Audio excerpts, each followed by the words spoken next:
విజయవాడలో 3 పారిశ్రామిక వాడలను ఏర్పాటు చేయబోతోంది. 1700 ఎకరాల్లో ఏర్పాటు చేయనున్న ఇండస్ట్రియల్ పార్కుల్లో దాదాపు 300 కంపెనీలు, యూనిట్లు నెలకొల్పడానికి సిద్ధమయ్యాయి.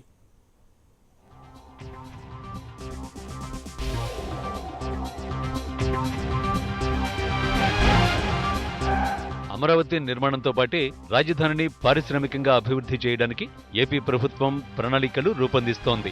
విజయవాడ పరిసరాల్లో 3 ఇండస్ట్రియల్ పార్కుల్ని ఏర్పాటు చేయాలని యోచిస్తోంది. ఇందుకోసం ఏపీఐఐసి 1700 ఎకరాల్ని సమీకరించాలని నిర్ణయించింది.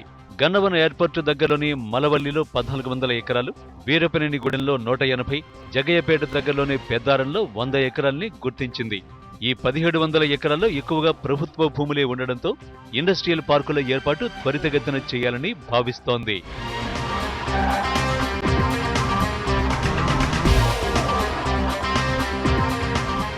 హైదరాబాద్లో ఉన్న చిన్న మధ్యతరగతి పరిశ్రమల యజమానులు అమరావతిలో 2వ యూనిట్లో పెట్టడానికి ఉత్సాహం చూపుతున్నారు. భూములు కేటాయిస్తే యూనిట్లో పెట్టడానికి సిద్ధమంటూ ప్రభుత్వానికి తెలిపారు. దీంతో వీలైనంత త్వరగా ఇండస్ట్రియల్ పార్కుల్ని ఏర్పాటు చేయడానికి ఏపీఐఐసి చర్యలు తీసుకుంటోంది. ఈ 3 పారిశ్రామిక వాడల్లో దాదాపు 300 యూనిట్లు రాబోతున్నాయని ఏపీఐఐసి చెబుతోంది. తద్వారా 3000 కోట్ల పెట్టుబడులు వస్తాయని అంటోంది.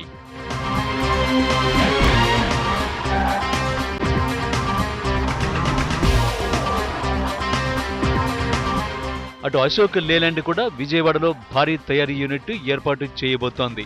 విశాఖలో జరిగిన భాగస్వామ్య సదస్సులో ప్రభుత్వంతో ఒప్పందం కుదుర్చుకున్న ఈ కంపెనీ ఆ దిశగా ప్రయత్నాలు ముమ్మరం చేసింది. విజయవాడకు ఆటోమొబైల్ హబ్గా పేరుంది. ఈ రంగం బిజినెస్ 1000 కోట్ల వరకు టర్నోవర్ ఉంటుంది. అలాంటి విజయవాడలో ఇప్పటి వరకు ఆటోమొబైల్ తయారీ న్యూట్ లేదు. తొలి యూనిట్ను నెలకొల్పి ఆ కొరత తీర్చాలని అశోక్ లేలాండ్ భావిస్తోంది. న్యూస్ టైంలో టేక్ ఏ స్మాల్ బ్రేక్.